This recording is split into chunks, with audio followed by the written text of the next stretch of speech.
శ్రీనివాస్ చెప్పే కథలకు మీ అందరికీ స్వాగతం. ఇప్పుడు మనం వినబోయే సీరియల్ ప్రేమించకు పెళ్ళవుతుంది 6వ భాగం. రచన ఈ భాగాన్ని రచించినది శారదా అశోకవర్ధన్ గారు. కస్తూరి అడుగుల చప్పుడు విన్నది. మూతి ముడుచుకుంది, కళ్ళు మూసుకుంది, మంచం పైన అటు తిరిగి పడుకుంది. తను అలిగినట్టు నటిస్తే రత్నారావు తనను బొజ్జగించడు అని తెలుసు, బ్రతిమలాడని తెలుసు. అయినా మనసులో బాధ పెట్టిగిపోతుంటే అన్నది, నాకు మీ మీద కోపం వచ్చింది. ఎందుకో తెలుసా? మీ బుద్ధి అంతా నవ్వుల పువ్వుల జల్లులతో అల్లరిగా ఆనందంగా తేలిపోవాల్సిన కొత్త జంట ఇలాగైనా ఉండాల్సింది. శ్రీరామ్కి కస్తూరి మాటలు ముందు అర్థం కాల, కానీ వచ్చింది తన భర్త అనుకుని కస్తూరి ఆ మాటలను అన్నదని తర్వాత గ్రహించి, కస్తూరి నేను శ్రీరామ్ని అన్నాడు. ఆ మాట విన్నదో లేదో కస్తూరి ఉలిక్కి పడింది. మంచం పైనే పడుకుని తల తిప్పి చూసింది. అటు తర్వాత గబాలన లేచి నుంచుంది. అలా విసురుగా లేవటంతో గుండెల పైనుంచి పవిట జారిపోయింది. పవిటను సర్దుకోవాలన్న ధ్యాస కూడా లేని కస్తూరి అతనికేసి చూస్తూ కొన్ని క్షణాలు నిల్చుండిపోయింది. ఆశ్చర్యంతో పాటు ఆనందం, దానితో పాటు ఒక విధమైన అందమైన భయం కస్తూరి కళ్ళల్లో కొట్టొచ్చినట్టుగా కనపడింది శ్రీరామ్కి. పవిటను సర్దుకుంది. కళ్ళలోకి నీరు వచ్చింది. ఆ సమయంలో ఆ కళ్ళలోని విషాదాన్ని చూడలేక అసలు తనొచ్చిన పని ఏమిటో మర్చిపోయాడు శ్రీరామ్. ఎందుకు కన్నీరు? కన్నీరా? ఎందుకని అడుగుతున్నావా సామి? ఆడపిల్లకి కన్నీరు ఎందుకు వస్తుంది? ఆ కన్నీటికి గల విలువెంత అని ఒక్క క్షణం మగాడు, అందులో నీలాంటి వాడు ఆలోచిస్తే సమాధానం నీకే దొరుకుతుంది. నన్ను అడగాలా అంది. ఆ మాటలు శ్రీరామ్కి చర్నా కొలతో కొట్టినట్టుగా తగిలాయి. కస్తూరి అన్నాడు. పిలిచినా రాని వాడివి, చలనం లేనివాడివి, సమయంగానే సమయంలో, అందులో నా భర్త ఇంట్లో లేని వేళ వచ్చావంటే చాలా ఆశ్చర్యంగా ఉంది. కొంపదీసి దారి తప్పలేదు కదా? కస్తూరి మాటలు అతన్ని నిలువున చంపేస్తున్నాయి. ఎందుకు వచ్చావో నాకు తెలియదు. వచ్చిన వాడివి ఏదో ఒకటి మాట్లాడచ్చుగా, ముందు కూర్చో, ఆ తర్వాత నీ ఇష్టం అంది. శ్రీరామ ఇబ్బందిగా కూర్చున్నాడు. నాన్నగారు బదిలీ అయి వెళ్ళిపోవటం నాకు మరీ బోరుగా ఉంది. ఆ మనిషి చూస్తే అంతా, నాకైతే ఏమిటో చాలా అనుమానం, కానీ ఎలాగని ఏమీ అడగలేని పరిస్థితి. అందుకే ఆలోచనల్లో కాలిపోతున్న నాకు నిన్ను చూస్తే ప్రాణం వస్తుంది రామ్ అంది. రత్నారావు లేడా అని అడిగాడు. కస్తూరి చిరు కోపంతో చూసింది. నిన్నగాక మొన్న పరిచయమైన అతని కోసం అడుగుతున్నావే కానీ నీతో జీవితాన్ని పంచుకోవాలని కలలుగన్న ఈ దౌర్భాగ్యురాలు నీకు అసలు గుర్తే ఉండదు. అలాంటి మాటలతో నన్ను పొడిచి చంపే కంటే ఒక్కసారి ఏ కత్తితోనే పొడిచే రాదు కస్తూరి. తెల్లని చీరలో మల్లెపూలు పెట్టుకుని ఓ వెన్నెల రాత్రి యక్షకన్యలా దర్శనమిచ్చి మత్తెక్కేలా చేసిన కస్తూరిని ఆనాడు తమాషాగా అన్నా ఈ రోజున మాత్రం దెయ్యంలాగే అనిపించింది. కస్తూరిలో ఆకర్షణ తగ్గిపోయింది, చిక్కిపోయింది. మొహం పీక్కుపోయి కళ్ళ కింద నల్లని చారలు ఏర్పడ్డాయి. కస్తూరి పగలబడి నవ్వింది. ఆ నవ్వు చూసి శ్రీరామ్ కంగారు పడ్డాడు. ఎందుకలా నవ్వుతున్నావు అడిగాడు జాలిగా. ఇది నవ్వు కాదు, ఈ ఏడుపే. ఏడుస్తూ బతికే ఈ కస్తూరి ఎలా నవ్వగలదు రామ్? నాకు పెళ్ళి కాకముందు ఆ అమ్మాయి పేరు స్వప్న గదు. నీ గదిలోకి రాకముందు ఎంతో హాయిగా మాట్లాడేవాడివి. నాకు పెళ్ళైనంత మాత్రం చేత నీకు మరీ అంత దూరంగా కనిపిస్తున్నానా? అలా అంటున్నప్పుడు కస్తూరి కళ్ళు ఎర్రబడ్డాయి. నీకు తెలియదు కస్తూరి, నువ్వంటే నాకు చాలా అభిమానం అంటున్నావే కానీ నీకు బెదురెక్కువ, నీకు అసలు ఏవీ చేత కాదు అంటూ టేబుల్ దగ్గరికి నడిచింది. ఆ టేబుల్ పైన ఉన్న యాపిల్ని చాకుతో ముక్కలు కోస్తూ అతనికేసి చూసింది. ఈ ఊళ్ళో ఉండాలని లేదు, ఏదో భయం. చాలా కొద్ది రోజుల్లోనే వెళ్ళిపోతాం. యాపిల్ ముక్కల్ని ప్లేట్లో సర్ది అతను ముందుకు తీసుకొచ్చి నీకోసమే అంది. ఆ మాటల్లో చాలా చాలా అర్థాలు అతనికి స్ఫురించగా కస్తూరి కళ్ళల్లోకి చూశాడు. ఆ చూపులు తన గుండెల్లో బరిసెతో పొడుస్తున్నాయి. ఇప్పుడొద్దు అన్నాడు. మరెప్పుడు నవ్వడానికి ప్రయత్నం చేస్తూ అడిగింది. మల్లెపువ్వు లాంటి మనస్సు కస్తూరిది. గలగలా పారే సెలయేరులా గడబిడ స్వభావం, అమాయకత, ఆప్యాయత రంగరించి వడపోసిన ప్రేమ భాండం కస్తూరి. నటన చేత కాదు, మనసులో ఉన్న మాటను చక్కగా వ్యక్తపరచగల ఓ మంచితనం, అదే కస్తూరి వ్యక్తిత్వం, అదే స్వప్న. శ్రీరామ్ ముఖంలో రక్తం పొంగింది. జీవితంలో నటిస్తూ నవ్వుతూ బతకగలిగే జిత్తుల మారి ఎదుటి మనిషిని వంచన చేస్తూ హాయిగా నవ్వగలిగే జీనియస్ స్వప్న. కోరుకున్న కస్తూరిని కాదని స్వప్న కోసం అరులు చాచిన తాను తెలివి తక్కువ వాడిని కాదు కదా అన్న అనుమానం కలిగింది. తలెత్తి చూశాడు. మనిషి రూపంలో ఉన్న దేవతలా అనిపించింది కస్తూరి. కస్తూరి, నిన్నొక మాట అడగనా అన్నాడు శ్రీరామ్. నువ్వు అడిగితే నేనేదైనా కాదంటానా? కాదని అనగలనా? నీ సంసారం సుఖంగా ఉందని నమ్మనా? ఆ మాట అడిగినప్పుడు అతని గొంతు జీరపోయింది. కస్తూరిలో ఆ మాటలకు బేలతనం చోటు చేసుకుంది. నీకెందుకు వచ్చిందా అనుమానం? ఆ ప్రశ్నలోనే అతనికి కావాల్సిన సమాధానం దొరికింది. రత్నారావును చావగొట్టి కస్తూరి కాళ్ళపైన పడేయాలనిపించింది. కస్తూరికి రత్నారావు ఎలాంటి రౌడీ వెదవో తెలియదు. తెలిస్తే పాలకొండ లాంటి ఆ మనిషి గుండె పగిలిపోతుంది. నువ్వు సుఖంగా ఉండాలనేదే నా కోరిక కస్తూరి. నేను చెడిపోయిన దాన్ని, నాకు సుఖం ఎక్కడుంటుంది రామ్? కస్తూరి కళ్ళల్లోకి నీరు ఉప్పెనలా పొంగింది. కస్తూరి, అవును రామ్, ఆడది శారీరకంగా చెడిపోవటం కంటే మానసికంగా చెడిపోవటం నేరమని నా నమ్మకం. నిన్ను నా ఊహల పరిధిలో చుట్టేసి నా గుండెల్లో నీ రూపాన్ని ప్రతిష్ఠించి ఆరాధించిన భక్తురాల్ని. అయితే ఈ భక్తురాలి ప్రార్థనలు నా దేవుణ్ణి కరిగించలేదు, చలింపజేయలేదు. ఓడిపోయాను, పాడైపోయాను, ఇప్పుడు నాశనం అయిపోతున్నాను. తప్పు కస్తూరి, నువ్వు దేవతవి. నిన్ను నువ్వు కించపరుచుకోకు. పెళ్ళైన ఆడది తన మనసు గురించి తనకిష్టమైన మనిషితో చెప్పుకుంటుంది అంటే దాన్ని ఏమంటారు? నా మనసు కలుషితం అయిపోయింది, కనీసం ఇదన్నా ఒప్పుకుంటావా? నేను వెళ్తాను. యాపిల్ ముక్కలు తిన్నావు కాదు, నా చేత్తో ఏమిచ్చినా వద్దంటావు? శ్రీరామ్ గుమ్మం దాటబోతుండగా రత్నారావు అతనికి ఎదురుగా వచ్చాడు. ఇద్దరు ఒకళ్ళనొకళ్ళు తీక్షణంగా చూసుకున్నారు. ఇద్దరు పక్కపక్కగా నడుస్తూ రోడ్డు మీదకి వచ్చారు. కస్తూరి గుమ్మంలో నుంచుండిపోయింది. రత్నారావు నవ్వాడు. అనుకున్నాను, కానీ నువ్వు పిరికివాడివి కాదు. వయసులో ఉన్న జవరాలు, కావాలని తనకు తానుగా కోరుకున్న తాకడానికి భయపడ్డ మగాడివి. ఆ ఆడది మరోడి భార్య అయిన తర్వాత కావాల్సి వచ్చిందా నీకు? రత్నారావు, అరవకు. ఉన్నమాట అంటే అంత రోషం దీనికి? నువ్వు పాపివని తెలియక నీతో జీవితాన్ని పంచుకున్న ఆ పసిదానిపైన నిందల మోపకు. నేను ఇంట్లో లేని సమయంలో, అందున సమయం కాని సమయంలో నీకు ఇక్కడ పని ఏమిటి? చురుకైన వాడివే, ఏదో అనుకున్నాను. ఓ పక్క నా పెళ్ళానికి ప్రియుడిగా నిలబడి ఆనందాన్ని ఇస్తున్నావు, మరో పక్క నా ప్రేయసికి పుట్టబోయే నా బిడ్డకు తండ్రిగా నిలబడి ఉద్ధరించాలనుకుంటున్నావు. You are great. నోర్మొయ్, నువ్వు కస్తూరి భర్తవయ్యావు కాబట్టి సరిపోయింది.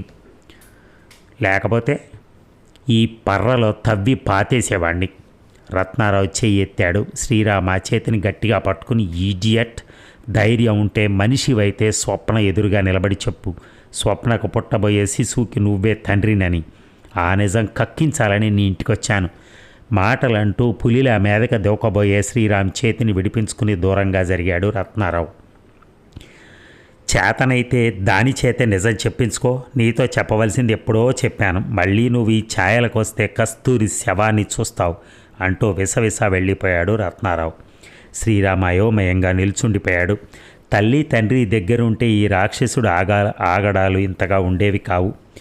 బయట చీకటి, గుండెల్లో చీకటి, మనసు కల్లోలంగా ఉంది. కళ్ళు మసకబారుతున్నాయి. జీవితం పైన రోత.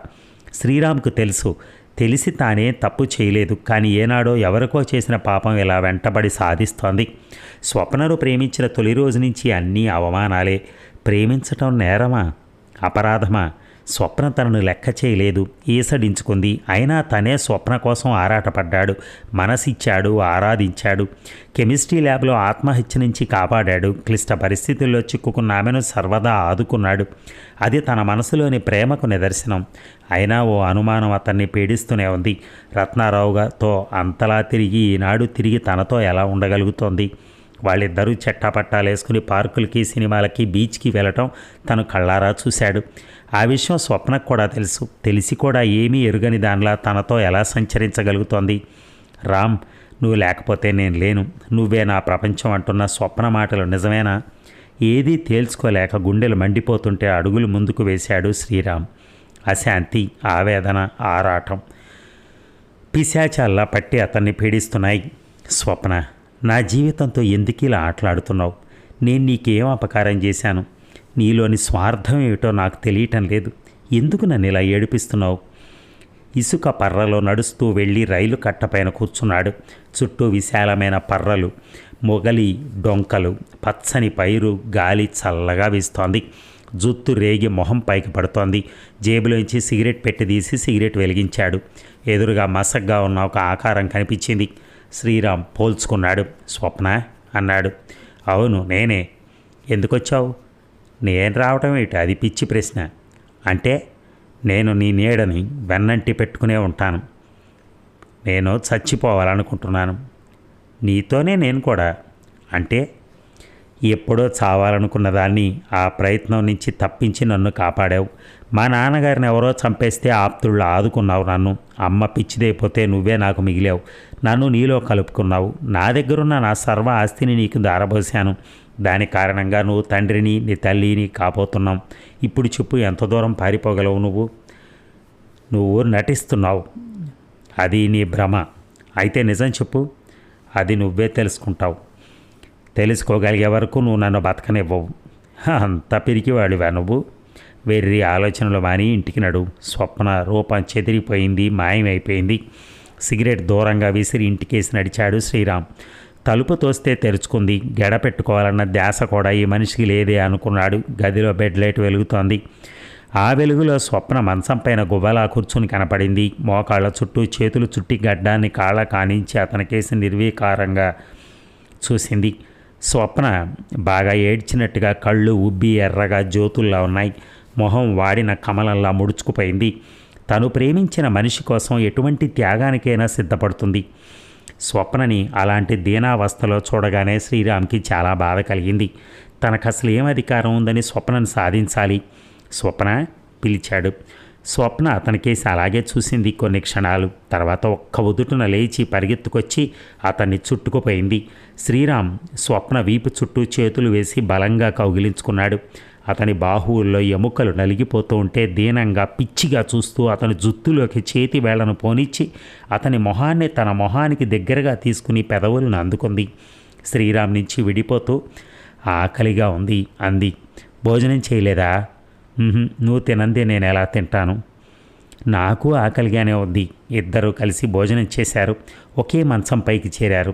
పసిపిల్లలు అతని గుండెల్లో ఒదిగిపోతూ కరిగిపోతూ అలా పడుకుంది పసిపిల్లలాగా స్వప్న.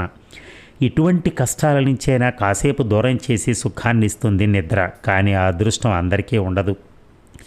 స్వప్న నిద్రలోకి జారిపోయింది. కానీ శ్రీరామ్ నిద్ర పట్టక చాలాసేపు సీలింగ్ కేసు చూస్తూ పడుకున్నాడు. స్వప్న చేతుల్ని మెల్లగా విడిపించుకుని లేచి కూర్చుని సిగరెట్ వెలిగించాడు.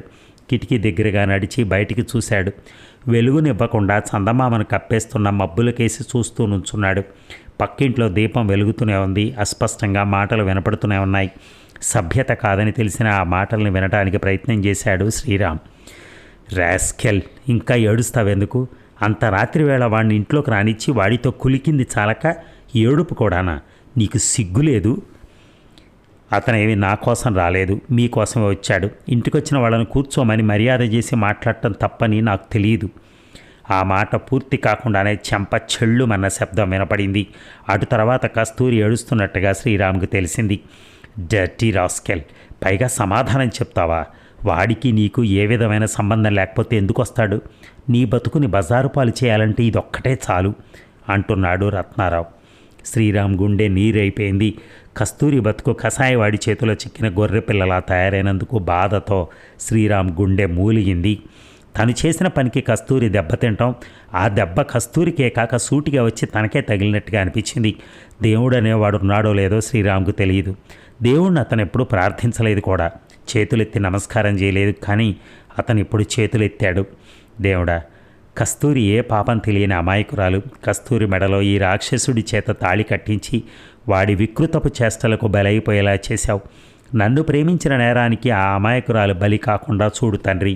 ప్రేమకు శిక్షే పరిహారం అయితే దాన్ని నాకు విధించు. కస్తూరిని రక్షించు. ఆ పిల్ల బతుకుని కాపాడు అని దేవుణ్ణి ప్రార్థించాడు. శ్రీరామ్కి విధి తనను చూసి వెక్కిరిస్తున్నట్టు అనిపించింది.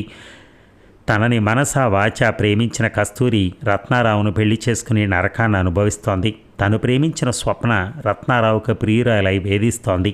ఇటు స్వప్నని అటు కస్తూరిని కీలు బొమ్మల్లా ఆడిస్తున్నాడు రత్నారావు. దానికి పరిష్కారం ఏమిటి? ఈ కథకు ముగింపేమిటి? ఈ సమరం సుఖాంతం అవుతుందా, లేక ఎవరైనా బలైపోక తప్పదా? ఆ ఊహే భరించరానిదిగా కాగా అతని బుర్ర వేడెక్కిపోయింది. సిగరెట్లు కాల్చి కాల్చి నోరు చేదుగా తయారైంది. ఆవేదనతో గుండె మండిపోతోంది. పక్కింట్లో దీపం ఆరిపోయింది. చేతి గడియారం మక్క చూసుకున్నాడు శ్రీరామ్. 3:30 అయింది. చేతిలో సిగరెట్ చివరి దశకు చేరుకుంది. మరో సిగరెట్ వెలిగించాడు శ్రీరామ్. అతనికి మెరుపు లాంటి ఆలోచన వచ్చింది. స్వప్న కేసు చూశాడు. నిద్రలో ఉంది. నిద్రలో పమిట తొలగిపోవటం చేత ఆమె గుండెలు సముద్ర తరంగాల్లా లేచి పడుతూ కనపడ్డాయి. చేతిలోని సిగరెట్ను అవతల విసిరేసి మంచం దగ్గరికి నడిచాడు శ్రీరామ్. స్వప్న పక్కనే చోటు చేసుకుంటూ ఆమె మొహం పైకి పడ్డ కురుల్ని సవరించాడు. నున్నని ఆమె చెక్కిలిపైన మృదువుగా ముద్దు పెట్టుకున్నాడు. స్వప్న నిద్రలోనే పక్కకు ఒత్తిగిలి పడుకుని చేతిని అతని మెడ చుట్టూ వేస్తూ ఆహా చలిగా ఉంది అని గొణిగింది. శ్రీరామ్ స్వప్నకు దగ్గరగా జరిగి పడుకున్నాడు. గదిలో బెడ్ లైట్ ఆరిపోయింది. అదండి మరి శారద అశోకవర్ధన్ గారు రచించినటువంటి ఈ భాగం. ఇక రేపటి భాగంలో మనం ఆ భాగాన్ని రచించిన ఒక రచయిత మీ అందరికీ తెలుసు, అతి ప్రాచుర్యమైనటువంటి పేరు యండమూరి వీరేంద్రనాథ్ గారు. ఆయన రాశారు ఆ భాగానికి, రేపు మనం చదివే భాగానికి. మరి ఆయనది ఎలా ఉందో మనం రేపు విందాం. Thank you.